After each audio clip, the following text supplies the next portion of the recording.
తెలుగు రాష్ట్రాల జల వివాదాల పరిష్కారానికి కమిటీ ఏర్పాటు చేసింది కేంద్రం. కమిటీని ఏర్పాటు చేస్తూ కేంద్ర జలశక్తి శాఖ ఉత్తర్వులు జారీ చేసింది.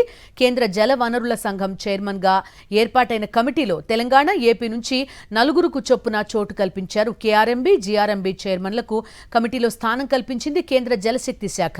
తెలంగాణ నుంచి జల వనరుల శాఖ సలహాదారు, ఇరిగేషన్ శాఖ ప్రిన్సిపల్ సెక్రటరీ, తెలంగాణ ప్రభుత్వ స్పెషల్ సెక్రటరీ, ఇంజనీరింగ్ చీఫ్ సభ్యులుగా ఉండగా ఆంధ్రప్రదేశ్ నుంచి జల వనరుల శాఖ స్పెషల్ సెక్రటరీ, జల వనరుల శాఖ సలహాదారు, ఇరిగేషన్ ఇంజనీరింగ్ చీఫ్ ఇంజనీర్ సభ్యులుగా ఉంటారు. గత 11 ఏళ్లుగా కృష్ణా, గోదావరి జలాల పంపిణీ విషయంలో తెలుగు రాష్ట్రాల మధ్య వివాదం కొనసాగుతోంది. ఈ సమస్యలకు కమిటీ పరిష్కారం చూపనుంది.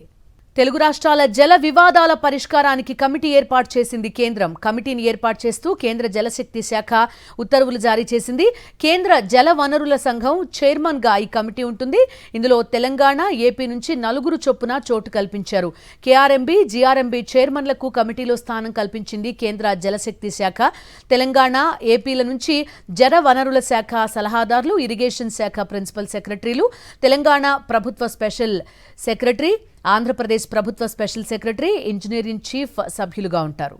సో జల వివాదాలకి సంబంధించి ఒక పరిష్కారం లభిస్తుందా? ఈ కమిటీ ఎంతవరకు పరిష్కారం చూపబోతోంది? మా కరెస్పాండెంట్ వెంకటేష్ ఢిల్లీ నుంచి జాయిన్ అవుతున్నారు.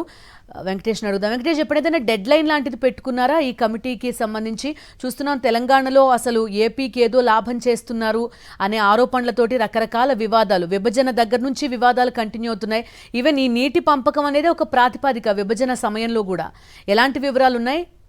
ఆంధ్రప్రదేశ్, తెలంగాణ మధ్య తరచుగా జల వివాదాలు ఏర్పడుతున్నాయి. ఆ నేపథ్యంలో కేంద్ర ప్రభుత్వం ఒక కమిటీని ఏర్పాటు చేసింది. సిడబ్ల్యూసి చైర్మన్ నేతృత్వంలో ఈ కమిటీ పనిచేయబోతోంది. ఇటు ఆంధ్ర నుంచి 4, అలాగే తెలంగాణ నుంచి 4 అధికారులు ఈ కమిటీలో భాగస్వాములుగా ఉండబోతున్నారు. సో ఈ కమిటీ సమావేశమైన తర్వాత తొలి 3 నెలల్లోనే దీనికి సంబంధించినటువంటి నివేదిక సమర్పించాలని ఆ నోటిఫికేషన్ లో ఆదేశాలు ఇచ్చింది. సో ప్రధానంగా ప్రస్తుతం ఈ 2 రాష్ట్రాల మధ్య ఉన్నటువంటి జల వివాదాలు ఏంటనేది ముందుగా ఫైండ్ అవుట్ చేయాలి. దానికి ఉన్నటువంటి వే అవుట్స్ ఏంటి, దానికి సంబంధించినటువంటి అధ్యయనం చేసి తగినటువంటి పరిష్కారాలు చూపించాలని ఈ నోటిఫికేషన్ లో కేంద్ర ప్రభుత్వం ఈ కమిటీని ఆదేశించినటువంటి పరిస్థితి.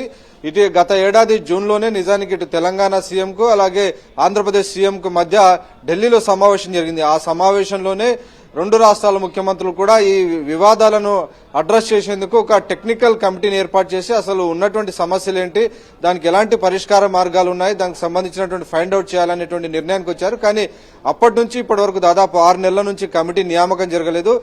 మొన్న డిసెంబర్ 23వ తేదీన తెలంగాణ ప్రభుత్వం 4 అధికారులను నామినేట్ చేసింది.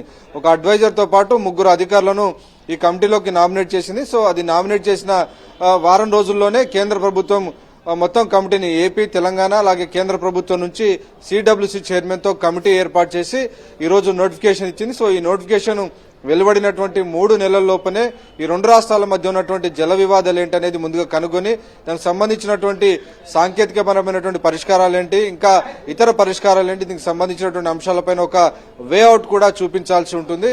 నిజానికి మనం ఇటీవల చూస్తున్నాం, ప్రధానంగా ఇటు గోదావరి పైన పోలవరం, నల్లమల్ల సాగర్ అనేటువంటి కొత్త ప్రాజెక్టును చంద్రబాబు ప్రభుత్వం ప్రతిపాదించింది. నిజానికి ఇది పోలవరం బనకచెర్లో ఉంటే అది ఫీజిబుల్ కాదని దాన్ని మార్చి ఆ డిపిఆర్ ని వెనక్కి తీసుకుని పోలవరం, నల్లమల్ల సాగర్ అనేటువంటి కొత్త ప్రాజెక్టును చంద్రబాబు ప్రభుత్వం ఎన్విసేజ్ చేసింది. సో పోలవరం పైన నిర్మించబోయేటువంటి ప్రాజెక్టు, దీనిపైన తెలంగాణ అభ్యంతరం చెబుతుంది. గోదావరిలో తమ వాటాకు సంబంధించినటువంటి ప్రాజెక్టులన్నింటికీ కంప్లీట్ గా అనుమతులు ఇచ్చిన తర్వాతనే ఈ ప్రాజెక్టు చేపట్టాలని తెలంగాణ అభ్యంతరం చెబుతుంది. సో ఆ మేరకు ఫిర్యాదు కూడా చేసింది.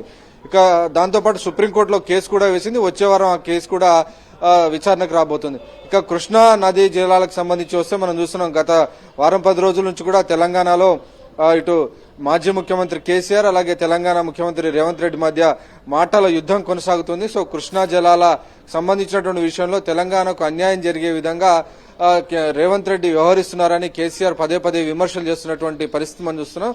ప్రధానంగా పాలమూరు రంగారెడ్డి ప్రాజెక్టుకు ఉన్నటువంటి 90 టీఎంసీలు కాకుండా 45 టీఎంసీలకు ముఖ్యమంత్రి రేవంత్ రెడ్డి ఒప్పుకున్నాడు. దానివల్ల తెలంగాణ ప్రయోజనాలన్నీ కూడా దెబ్బతింటున్నాయనేది ప్రధానంగా బీఆర్ఎస్ పార్టీ చేస్తున్నటువంటి వాదన.